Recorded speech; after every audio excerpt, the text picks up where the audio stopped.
Let's start with respiration today. Respiration is an essential life process of living organism. सारे organism चाहे वो unicellular हो चाहे multicellular हो सभी respiration करते हैं और respiration is a process of taking in of oxygen and giving out of carbon dioxide. ये हमने छोटी classes में पढ़ा है. ये जो मैंने प्रोसेस बताया this is known as breathing not respiration. Respiration is something very deeper process. ये केमिकल प्रोसेस है जो कि सेल्स में होता है. इस प्रोसेस में ग्लूकोज से एनर्जी रिलीज होती है. जो ग्लूकोज हमें मिला है डाइजेशन के दौरान तो वो ग्लूकोज जब एनर्जी में कन्वर्ट होता है हम उसे रेस्पिरेशन बोलते हैं और ये हर एक सेल में होता है. So respiration is a cellular process. So it is a much deeper process than breathing. We will look into it in details. तो हम respiration के दोनों parts पढ़ेंगे मतलब हम breathing process भी पढ़ेंगे कि उस process में क्या होता है और हम cellular respiration भी पढ़ेंगे कि जब cells में glucose जब energy में convert होता है तब क्या होता है. The general equation of respiration is this. This is glucose and when it combines with oxygen it gives you carbon dioxide, water and 38 ATP. ATP एक एनर्जी का टोकन अमाउंट है मतलब जितने ATP तुम्हें नजर आएंगे इसका मतलब उतनी एनर्जी रिलीज हो रही है. तो एक ग्लूकोज का मॉलिक्यूल जो है वो 38 ATP एनर्जी रिलीज करता है जो हम बाद में वेरियस फंक्शंस परफॉर्म करने के लिए यूज करते हैं. So this is the general chemical equation of respiration which you have to remember. This is balanced. So one molecule of glucose requires 6 molecule of oxygen and it releases 6 molecule of CO2 and water and energy, 38 ATP of energy. Now we look into various organs which are involved in breathing process. क्योंकि breathing process में ही अलग अलग organs involve होते हैं क्योंकि respiration के दौरान तो वो cell में होता है. एक एक cell में respiration होता है. सबसे पहले हम देखते हैं हम नाक से सांस लेते हैं तो नाक में हेयर होते हैं. नोज नेजल कैविटी में हेयर होते हैं. वो हेयर का काम होता है कि वो डस्ट पार्टिकल्स को बाहर की तरफ रखते हैं. फिर हम देखते हैं कि नेजल कैविटी में म्यूकस होता है. थोड़ा चिपचिपा सा सब्सटेंस होता है. ये भी हमारी मदद करता है क्लीन एयर को अंदर भेजने में क्योंकि जितनी भी डस्ट पार्टिकल्स और जर्म्स रहते हैं वो इस म्यूकस में चिपक जाते हैं. It sticks to the mucus और हमारे अंदर लंग्स में फ्रेश एयर जाती है. इसीलिए हमेशा हमें नाक से सांस लेनी चाहिए ना कि मुंह से क्योंकि नाक से सांस लेने में बहुत सारे जर्म्स जो रहते हैं वो बाहर ही रह जाते हैं. ठीक है. उसके बाद नेजल कैविटी के बाद लैरिंग्स या ट्रैकिया आता है जिसको कि हम विंड पाइप भी कहते हैं. देखो लैरिंग्स एक छोटा सा ट्रैकिया की स्टार्टिंग में होता है लैरिंग्स और ट्रैकिया को विंड पाइप कहा जाता है जहां से एयर जाती है और ये सी शेप्ड कार्टिलेज से प्रोटेक्टेड रहती है रिंग ताकि चोक ना हो हमारा गला. अगर यहाँ पे विंड पाइप चोक हो गई तो हम सांस नहीं ले पाएंगे और सांस लिए बिना हम 1 मिनट भी नहीं रह सकते. इसलिए it is protected by C shaped cartilage. इसमें कार्टिलेजियस रिंग है. आप अपने गर्दन को छूकर फील भी कर सकते हो कि इसमें कार्टिलेजियस रिंग्स है. ठीक है. ये आपका लैरिंग्स वॉइस बॉक्स और ये है इसके नीचे ट्रैकिया या फिर विंड पाइप. उसके बाद होता है एपिग्लॉटिस. अगर हम अपना क्रॉस सेक्शन देखेंगे गले का तो दो पाइप्स जा रही होती है. एक होती है फूड पाइप और एक होती है विंड पाइप जिसको कि हम ट्रैकिया कहते हैं. तो जब भी हम फूड स्वैलो करते हैं तो ट्रैकिया के ऊपर एक ढक्कन होता है जिसको कि हम एपिग्लॉटिस कहते हैं.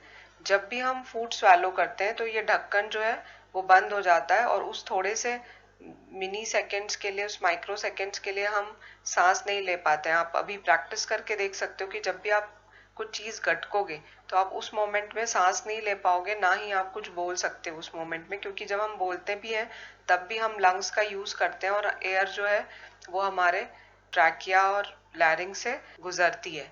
तो जब हम स्वैलो करते हैं उस समय हम ना कुछ बोल सकते हैं ना ही हम उस समय सांस ले सकते हैं. तो ये एपिग्लॉटिस ढक्कन की वजह से है. ये ढक्कन हमें ईश्वर ने इसलिए दिया है ताकि जो हमारा खाना है वो गलती से भी विंड पाइप में ना जाए क्योंकि इससे चोकिंग हो सकती है and it can lead to death also. So this epiglottis has been given to us. उसके बाद एक और ऑर्गन इन्वॉल्व होता है जिसको कि हम डायफ्राम कहते हैं. डायफ्राम एक मस्कुलर बैग है लंग्स के नीचे. एक्चुअली वो डोम शेप का रहता है, यहाँ पे लंग्स है और वो डोम शेप का रहता है। जब हम इनहेल करते हैं तो ये फ्लैट हो जाता है, इसकी वजह से ये लंग्स का एरिया जो है वो इंक्रीज हो जाता है और जब हम सांस छोड़ते हैं तो अगेन वो डोम शेप का हो जाता है। ये देखो, ये फिगर्स में एक्सप्लेन किया हुआ है। ये डाउनवर्ड पुल हो जाता है, इसकी वजह से लंग्स एक्सपैंड होते हैं और जब हम ब्रीथ आउट करते हैं, कार्बन डाइऑक्साइड जब हम ब्रीथ आउट कर रहे हैं, तब ये डायफ्राम जो है वो डोम शेप का हो रहा है। सो ये जो ऑर्गन्स हमने पढ़े ये सब ब्रीदिंग में इन्वॉल्व थे और रेस्पिरेशन अभी हम देखेंगे कि क्या होता है। तो breathing is just taking in of oxygen and giving out of carbon dioxide. This is the diagram of lungs. ये लैरिंग्स है, उसके बाद नीचे ट्रैकिया जिसमें कार्टिलेज रिंग्स है और 2 लंग्स होते हैं हमारे पास, अ पेयर ऑफ लंग्स रहते हैं। जब ट्रैकिया 2 में डिवाइड हो जाता है, इसका नाम ब्रोंकस हो जाता है। ब्रोंकस फर्दर ब्रांचिंग हो जाती है उसमें और हम उसको ब्रोंकियोल कहते हैं। इस तरीके से बहुत सारी मल्टीपल ब्रांचिंग होती है, उसके बाद वो फर्दर डिवाइड होता है। जब इसका डिवीजन बंद हो जाता है उसके बाद एंड में एक बबल की तरह एक सैक होता है जिसको हम एल्वियोलाई कहते हैं। ये बहुत इंपॉर्टेंट ऑर्गन है ब्रीदिंग का, क्योंकि ये एयर सैक है एंड में और ये जो है actual exchange of oxygen and carbon dioxide जो होता है वो एल्वियोलाई के थ्रू होता है। तो आपको ये टर्म याद रखना है, एल्वियोलाई। एल्वियोलाई स्फेरिकल शेप का इसलिए होता है क्योंकि इसमें बहुत सारी ब्लड कैपिलरीज इसमें अटैच रहती है और स्फेरिकल शेप की वजह से इसको बहुत सारा सरफेस एरिया मिल जाता है अटैच होने के लिए और एल्वियोलाई जो है वो ऑक्सीजन दे देता है इन ब्लड कैपिलरीज को और कार्बन डाइऑक्साइड ले लेता है इनसे ताकि ये उसको एक्सेल आउट कर सके।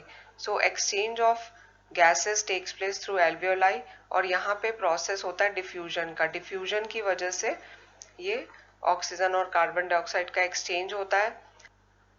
सी, this is the diagram for alveoli. यहाँ पे सारी ब्लड कैपिलरीज आई हुई है और इससे ये CO2 ले रहा है एल्वियोलाई एक्सेल आउट करने के लिए और ऑक्सीजन दे रहा है। अब हम एक बार ब्रीदिंग और रेस्पिरेशन में डिफरेंस देख लेते हैं, फिर हम रेस्पिरेशन की डिटेल स्टार्ट करेंगे।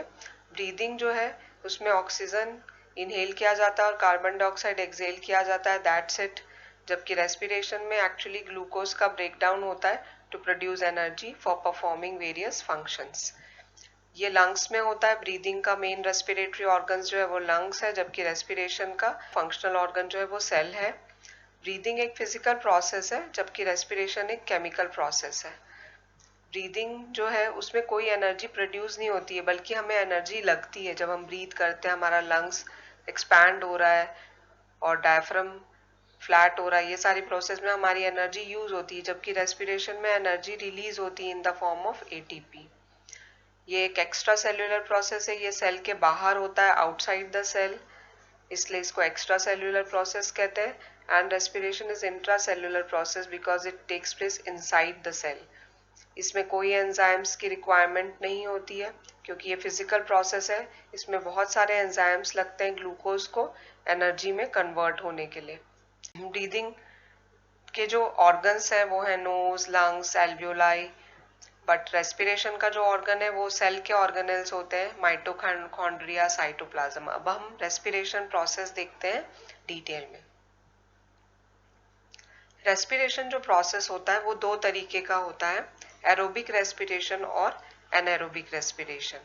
एरोबिक रेस्पिरेशन हमने छोटी क्लासेस में भी पढ़ा होगा, इसमें ऑक्सीजन रिक्वायर्ड होता है, जबकि एनारोबिक रेस्पिरेशन में ऑक्सीजन नहीं यूज होता। ठीक है।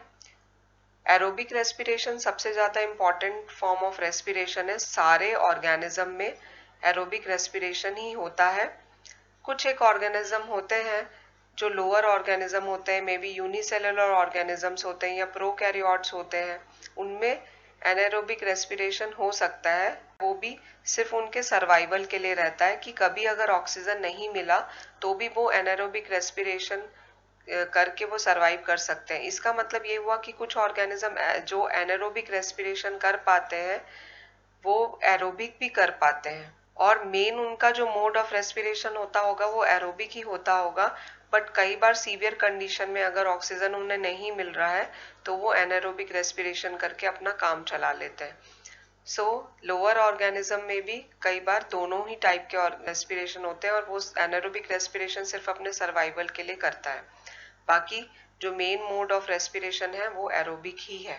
बट हम दोनों टाइप के रेस्पिरेशन अभी देखेंगे कि क्या होता है। सबसे पहले हम दोनों के बीच में मेजर डिफरेंस देख लेते हैं और इसी में ही आपको एनारोबिक रेस्पिरेशन समझ में आ जाएगा, क्योंकि एरोबिक रेस्पिरेशन को हम थोड़ा डिटेल में देखेंगे। एरोबिक रेस्पिरेशन में ग्लूकोज को ऑक्सीजन मिलता है और वो एनर्जी 38 एटीपी हमने देखा था, एनर्जी उसमें रिलीज होती है और कार्बन डाइऑक्साइड रिलीज होता है और वाटर रिलीज होता है, ये हम देख चुके हैं एरोबिक रेस्पिरेशन। अब एनारोबिक रेस्पिरेशन में ग्लूकोज के पास ऑक्सीजन नहीं है, यहाँ पे कोई भी ऑक्सीजन नहीं है। तो इसमें आप देखो कि एटीपी जो है, मतलब एनर्जी टोकन जो है वो बहुत कम रिलीज हो रहा है, 2 एटीपी रिलीज हो रहा है। इसके अलावा CO2 रिलीज होता है और एक अलग तरीके का केमिकल रिलीज हो रहा है, लैक्टिक एसिड या फिर अल्कोहल। जब एनिमल्स के सेल एनारोबिक रेस्पिरेशन करते हैं तो लैक्टिक एसिड बनता है, और जब यीस्ट एनारोबिक रेस्पिरेशन करता है तो अल्कोहल बनता है, जो कि ये दोनों ही चीजें एरोबिक रेस्पिरेशन में नहीं बन रही है। तो आपको ध्यान रखना है कि एनारोबिक रेस्पिरेशन के दौरान लैक्टिक एसिड या अल्कोहल बनता है और बहुत कम एनर्जी रिलीज होती है, और इसमें ऑक्सीजन यूटिलाइज नहीं होता है एनारोबिक रेस्पिरेशन में। So this is the process of anaerobic respiration. We will look into difference between the two. सबसे पहला तो डिफरेंस यही है कि एरोबिक रेस्पिरेशन में ऑक्सीजन प्रेजेंट होता है, एनारोबिक रेस्पिरेशन में ऑक्सीजन एब्सेंट रहता है।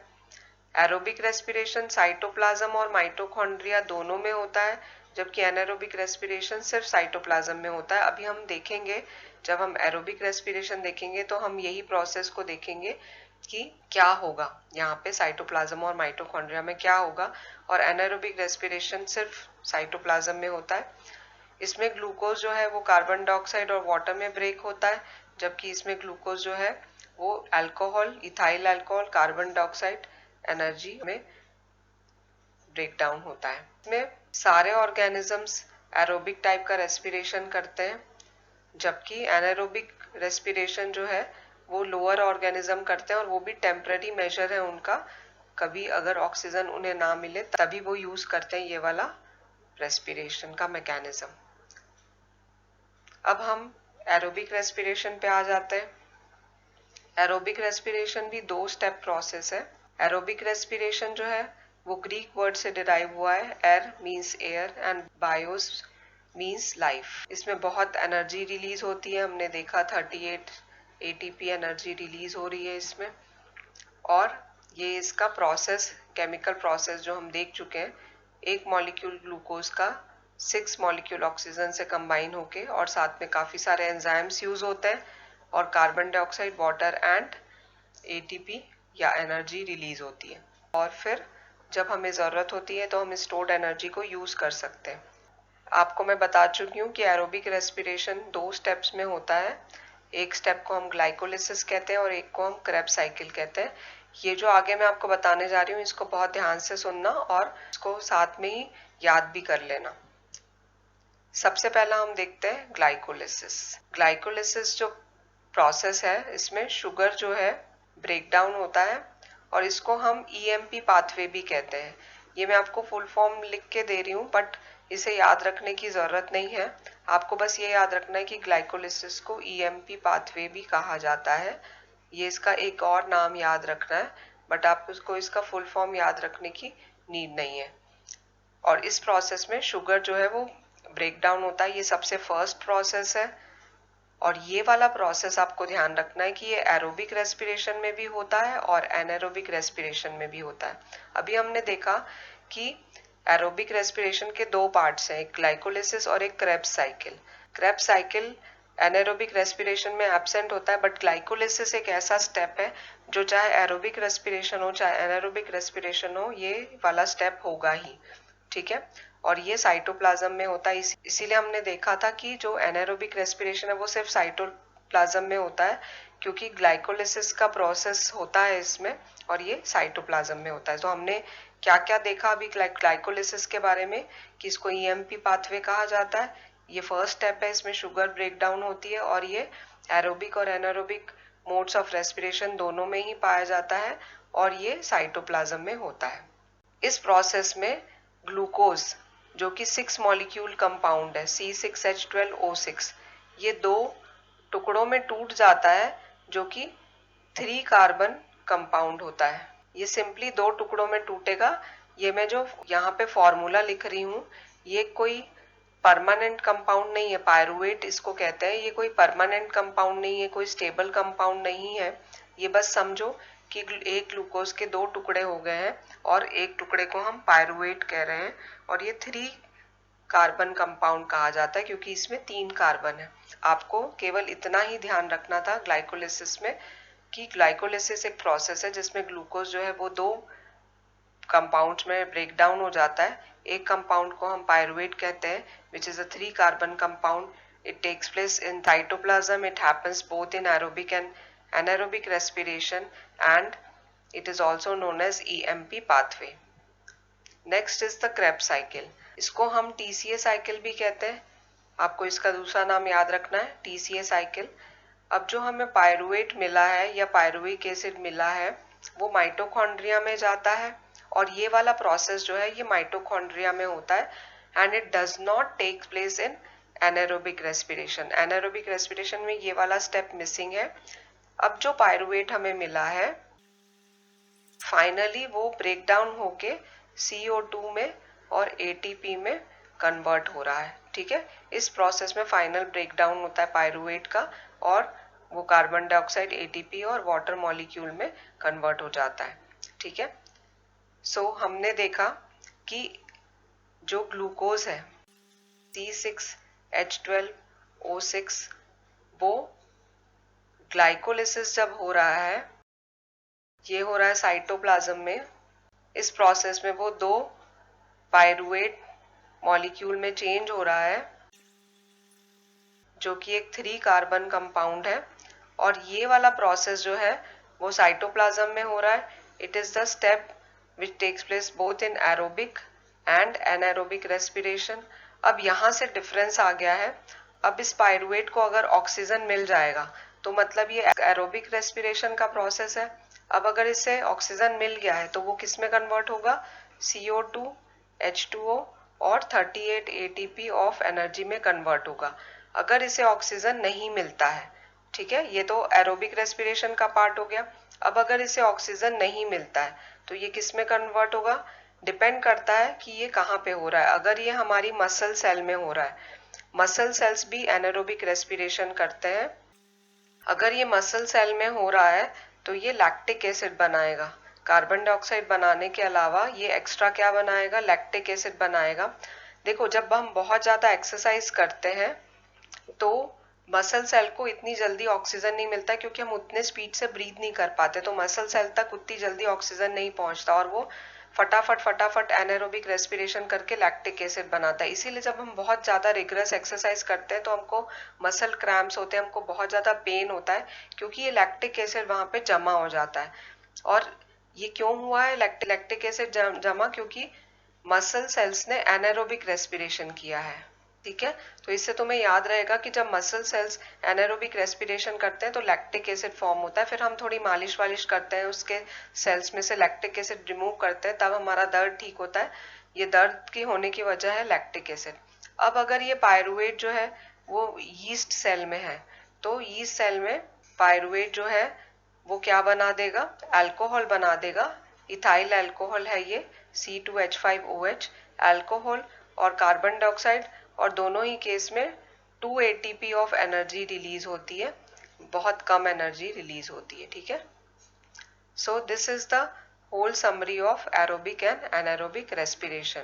यू हैव टू रिमेम्बर कि पायरुवेट तक तो सिंपल कॉमन प्रोसेस है सब में। अब पायरुवेट के बाद इसके फेट के ऊपर डिपेंड करता है कि क्या होगा। अगर पायरुवेट को ऑक्सीजन मिलेगा तो वो 38 ATP एनर्जी बनाएगा, कार्बन डाइऑक्साइड और वाटर बनाएगा। अगर ये पायरुवेट मसल सेल में है, एनिमल सेल में है, तो वो लैक्टिक एसिड बनाएगा, कार्बन डाइऑक्साइड और 2 ATP ऑफ एनर्जी बनाएगा। अगर ये पायरुवेट जो है वो यीस्ट सेल में बन रहा है तो ये अल्कोहल और कार्बन डाइऑक्साइड और 2 ATP ऑफ एनर्जी बनाएगा। इथाइल अल्कोहल बनाता है, ठीक है। Now we look into respiration process in simple organism. Amoeba, euglena, paramecium, ये लोग सिंगल सेलुलर ऑर्गेनिज्म है, यूनिसेलुलर ऑर्गेनिज्म है, और इसीलिए इनके में रेस्पिरेशन प्रोसेस जो होता है वो काफी सिंपल होता है। सिंपली डिफ्यूजन से ऑक्सीजन जो है वो अंदर आ जाता है। यहाँ पे देखो ऑक्सीजन कम है, अंदर ऑक्सीजन की कमी है, तो ऑक्सीजन अंदर आ जाएगा। यहाँ पे ऑक्सीजन का कॉन्सेंट्रेशन ज्यादा है, तो ये सिंपली डिफ्यूज होके अंदर आ जाएगा, और यहाँ पे कार्बन डाइऑक्साइड चूंकि ज्यादा है तो वो बाहर चला जाएगा। इसी डिफ्यूजन के प्रोसेस से हमारे एल्वियोलाई से भी जो है कार्बन डाइऑक्साइड और ऑक्सीजन का एक्सचेंज होता है। इंसेक्ट्स में कैसे होता है? इंसेक्ट्स में ये छोटे छोटे छेद होते हैं जिनको कि हम स्पायरिकल्स कहते हैं, और वो छेद जो है वो कनेक्टेड रहते हैं बड़े ट्यूब से जिसको हम ट्रैकियल सिस्टम कहते हैं, और इसके थ्रू इनका रेस्पिरेशन होता है, ठीक है। तो इनका जो इंटरनल ट्रैकिया रहता है, बहुत लंबे लंबे चैनल्स रहते हैं रेस्पिरेशन के, और बाहर से वो एक ओपनिंग में कन्वर्ट हो जाता है which is known as spiracles. Aquatic animals जो होते हैं वो oxygen dissolved in water use करते हैं, वो गिल्स की मदद से रेस्पायर करते हैं। गिल्स में बहुत सारे गिल प्लेट्स होते हैं जिनमें की सरफेस एरिया जिसकी वजह से इंक्रीज होता है उनका। गिल्स में बहुत सारी ब्लड कैपिलरीज आई होती है और वो एक्सचेंज कर लेती है ऑक्सीजन डिजॉल्व्ड इन वाटर और कार्बन डाइऑक्साइड दे देती है वाटर को। ये देखो ये गिल्स है, यहाँ पे बहुत रेड कलर की आपको इसलिए दिख रही क्योंकि यहाँ बहुत सारी कैपिलरीज आई हुई है।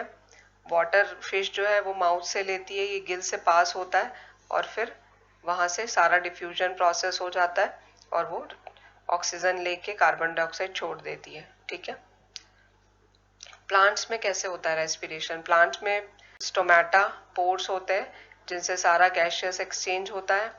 ये जो स्टोमेटा होते हैं लीव्स के अपर सरफेस में सबसे ज्यादा होते हैं, ऊपर के सरफेस में, लेकिन ये इसके स्टेम्स में और लीव के लेंटिकल्स में भी होते हैं, और रूट्स के भी अपर सरफेस जो एक्सपोज्ड आउट अगर रूट है कोई तो उसमें भी स्टोमेटा प्रेजेंट होते हैं, और ये डिफ्यूजन के थ्रू ही इनका रेस्पिरेशन होता है। रेस्पिरेशन जो है प्लांट्स में वो डे और नाइट दोनों टाइम चलता है, और रेस्पिरेशन के दौरान प्लांट्स ऑक्सीजन ही लेगा और कार्बन डाइऑक्साइड ही रिलीज करेगा।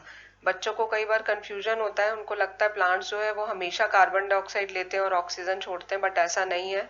वो सिर्फ फोटोसिंथेसिस के दौरान ऐसा होता है, और प्लांट जो है वो दिन के समय फोटोसिंथेसिस करता है, लेकिन रेस्पिरेशन जो है वो डे और नाइट दोनों टाइम करता है। हाँ, डे के टाइम पे उसका जो प्रोसेस रहता है रेस्पिरेशन का वो काफी स्लो रहता है डे के टाइम पे, और इसलिए उसका फोटोसिंथेसिस प्रोसेस जो रहता है वो डोमिनेंट रहता है। रात के समय प्लांट जो होता है वो रेस्पिरेशन उनका ज्यादा डोमिनेंट रहता है रात के टाइम, और इसीलिए हम कहा जाता है कि रात के टाइम हमें पेड़ के नीचे नहीं खड़े होना चाहिए क्योंकि उस समय वो कार्बन डाइऑक्साइड छोड़ रहा होता है, इसलिए, ठीक है। तो हम अब कुछ चीजों के आंसर ढूंढते हैं कि एक्वेटिक एनिमल्स जो होते हैं वो रेस्पिरेशन बहुत जल्दी जल्दी करते हैं, बहुत तेजी तेजी से सांस लेते हैं। ऐसा क्यों है? ऐसा इसलिए है क्योंकि उनके पास बेचारों के पास ऑक्सीजन बहुत कम रहता है, पानी में जो थोड़ा बहुत घुला हुआ ऑक्सीजन रहता है वही उनको यूज करना रहता है, तो वो जल्दी जल्दी करते हैं ताकि उनकी बॉडी की रिक्वायरमेंट जो पूरी हो, इसलिए वो रेस्पिरेशन फास्टर करते हैं। कोई भी रेस्पिरेशन फास्टर इसलिए करेगा क्योंकि उसे अब ऑक्सीजन ज्यादा चाहिए। हम भी एक्सरसाइज के दौरान हमारा फास्टर हो जाता है रेस्पिरेशन का रेट, क्योंकि अभी हम बहुत ज्यादा एनर्जी का यूज कर रहे हैं, तो हमें अभी बहुत ज्यादा ऑक्सीजन चाहिए ताकि बहुत ज्यादा एनर्जी रिलीज हो। इसलिए जब भी रेस्पिरेशन का रेट फास्टर होगा तो आप समझ जाओ कि उसको अभी ऑक्सीजन की ज्यादा जरूरत है, और एक्वेटिक एनिमल्स को तो वैसे ही कम ऑक्सीजन मिल रहा है, अभी ऑक्सीजन डिजॉल्व है, बस वाटर में उतना ही ऑक्सीजन उनके पास है अवेलेबल, इसलिए वो फास्टर करते हैं respiration. So this was all about respiration. Bye.